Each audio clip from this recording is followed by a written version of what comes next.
What's up, baby doll? Tommy Thompson reporting here from Miami Beach, my new city. You know I'm worldwide, I'm all over the place.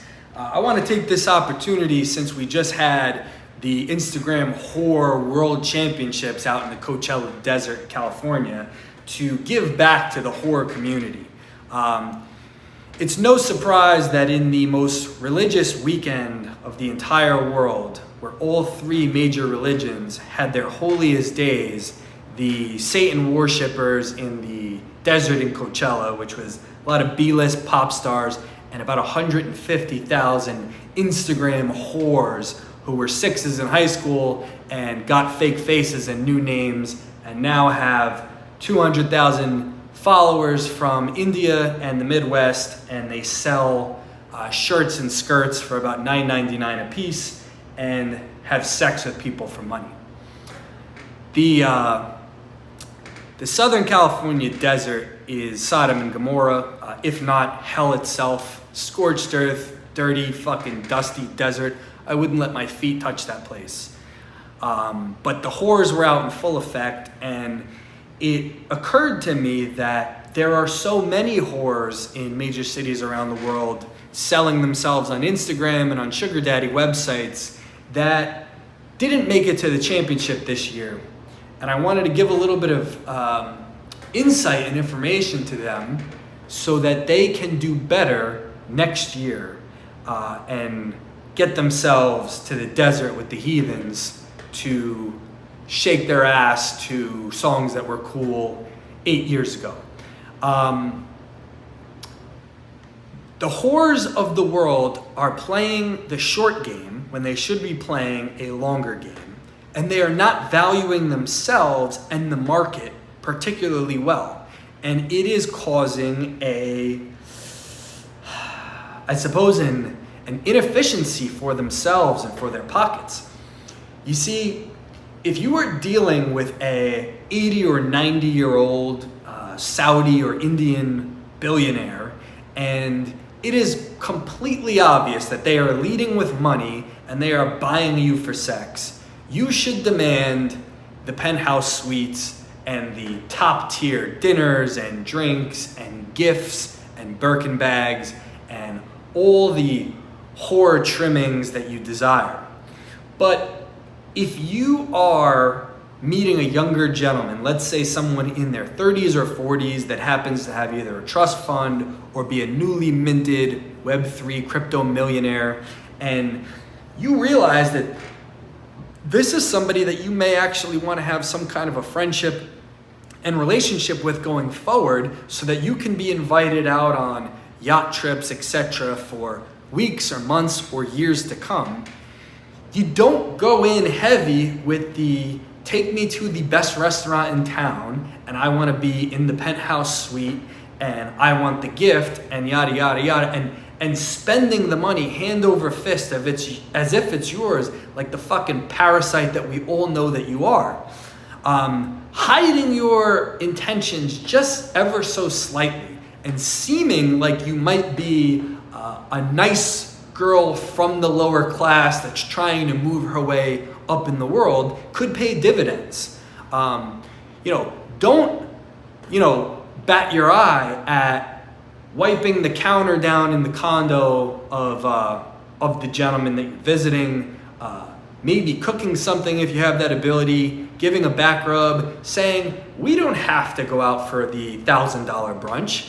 We can have a $50 brunch and relax by the pool. And tomorrow on a better night, we can go somewhere that is cooler and more expensive. I feel like this is a lost art of whores. And you also have whores that can't tell exactly how attractive they are because they were a 6 and then they got plastic surgery to fix their flaws. So now they're an 8, which is the worst fucking thing in the world. And LA8 is the worst thing in the world. They think that they're a 10 for some reason and they're not. You have to treat them like a 4 so that they know they're a whore. And it's a mess when the market is so inefficient, because you have to know what you're dealing with. You have to know if the guy is fucking 90 years old and he has oil money and he's flying you to Dubai, then you can ask to stay in the penthouse at the Burj Al Arab, and you can go nuts on a shopping spree and drive his Lamborghini and all those things. But when you're dealing with a younger gentleman, not necessarily ugly, not the worst person to hang around, likes to go out and have fun, milking every penny out of the front end of the relationship is going to get you X'd out very quickly. You are going to be blocked, and you're going to get a reputation, and quickly nobody is going to want you around. Whereas some of these really sharp whores that come from ghettos of Eastern Europe, and they've seen fucking a person eating another person in an alleyway, and they got to America in a fucking shipping container, and they would never eat a carb, and they never miss a day of cardio, and they know how to give you a back rub. They get the fucking long game. They're like, I need citizenship here. I need a fucking safe place to stay. I don't want to suck $500 out of this guy for a fucking lunch and maybe hook up with him or maybe not and never get called again. And there's levels of hotness of the Instagram whore women as well. I mean, we all see it. We see the ones that probably could be a real model if they weren't a dirty Instagram whore pig. But they've chosen their lifestyle and they're living it out well. And then there's certainly tiers. There's girls that they look probably average at best under the piles of plastic surgery and makeup and filters and ridiculous outfits.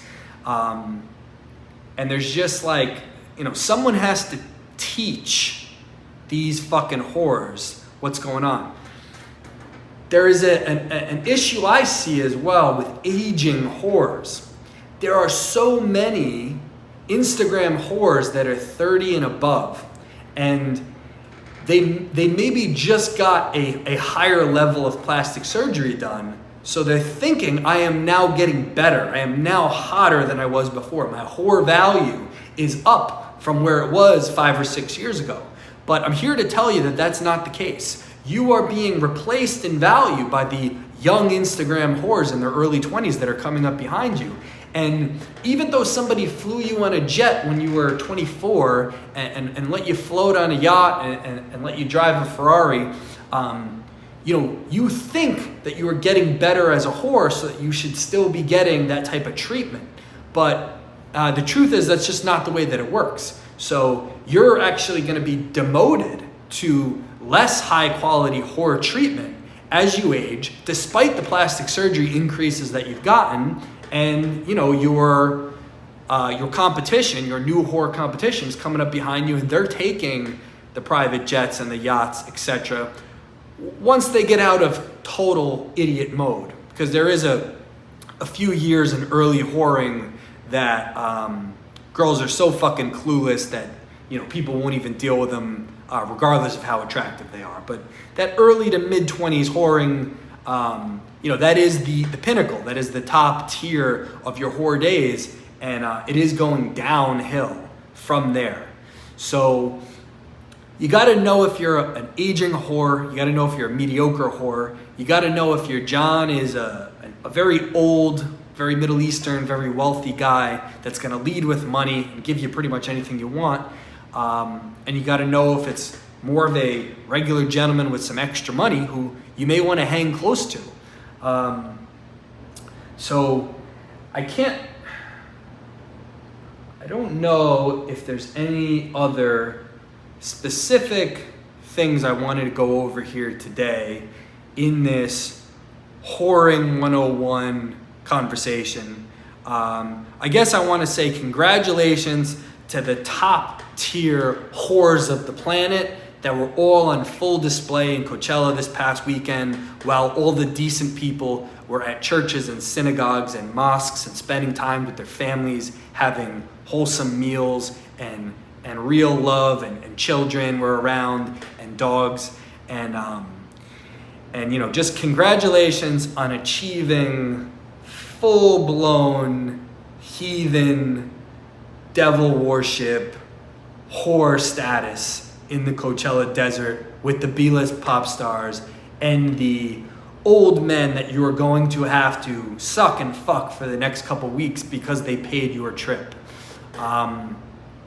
But hey, when you were a 6 in high school and you hated all your friends and no one really paid all that much attention to you, this is what you dreamed of, isn't it?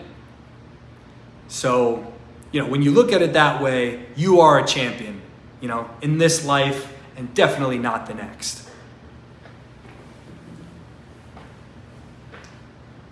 Fuck me.